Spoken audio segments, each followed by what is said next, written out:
नमस्कार, आप देख रहे हैं टीबीए। मैं बी कुमार आप सभी का स्वागत करता हूं। साथियों, जैसा कि आप सबको पता है कि 2024 लोकसभा का चुनाव समाप्त हो गया है और एनडीए तीन तिकड़मबाजी करके सत्ता में आ गई है। मोदी जी इस देश के प्रधानमंत्री बन गए हैं। लेकिन सबसे बड़ी अहम बात ये है कि 400 पार की नारा लगाने वाले बीजेपी को इस वक्त हालत बहुत पतली है। अब आप सोच रहे होंगे कि मैं ऐसा क्यों बोल रहा हूं कि हालत बहुत पतली है।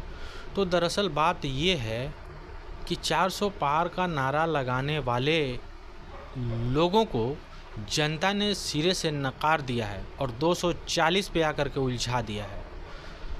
तो कहीं ना कहीं उनके जो हार्डकोर संगठन है आरएसएस, वहाँ पे उन लोगों का ये डिमांड था कि इस बार जो पीएम की जो पद है उसको रिप्लेस करके किसी और को बनाया जाए।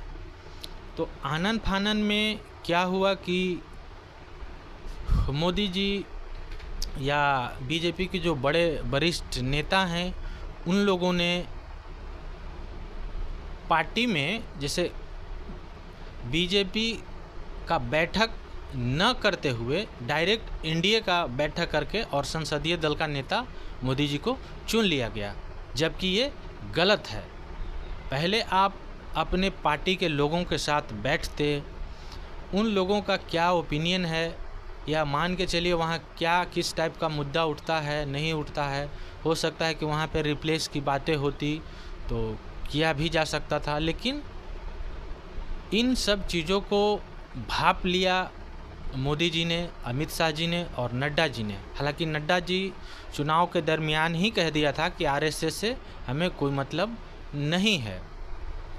इधर आप हाल फिलहाल कई बयान सुने होंगे आरएसएस प्रमुख मोहन भागवत जी को, जो मणिपुर को लेकर के बहुत चिंतित हैं और देश के प्राइम मिनिस्टर को ये बताने का, समझाने का, आईना दिखाने का प्रयास कर रहे हैं कि मणिपुर इतने दिनों से जल रहा है तो देश का प्राइम मिनिस्टर वहाँ पे क्यों नहीं जाते हैं, क्यों नहीं उस समस्या को समाधान करते हैं।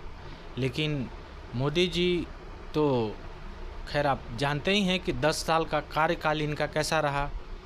ऐसे सेंसिटिव विषय या मुद्दे पे वो जवाब देना उचित नहीं समझते हैं, वहाँ पे जाना भी उचित नहीं समझते हैं। बस उनको किसी तरह कुर्सी पे बने रहना है, शांत रहना है, खामोश रहना है। लेकिन आप ये भी देखिए कि अगर मणिपुर में इतना बड़ा, एक तरह से कह लीजिए कि इतना बड़ा घटना का अंजाम दिया गया, तो कहीं ना कहीं हमें ऐसा लगता है कि देश के सत्ता के हुक्मरानों की मौन सहमति भी थी उसमें। इसके वजह से ही शायद देश के पीएम यानी देश के मुखिया कुछ नहीं बोल पा रहे थे। तो खैर इन सब मुद्दों पे उनको बोलना चाहिए, वहाँ जाना चाहिए, वहाँ अगर कोई समस्या है तो उसको समाधान करना चाहिए। चूँकि मणिपुर भी हमारे देश के अंदर में ही आता है, ऐसा नहीं है कि मणिपुर कोई अदर कंट्री में है या अलग जगह पे है, वो भी हमारा देश का एक पार्ट है, हिस्सा है। तो उनको संज्ञान लेना चाहिए, लेकिन उन्होंने संज्ञान नहीं लिया है और बताया ये जा रहा है कि बहुत जल्द जो है आरएसएस बहुत बड़े लेवल पे बगावत करते हुए दिखेगा।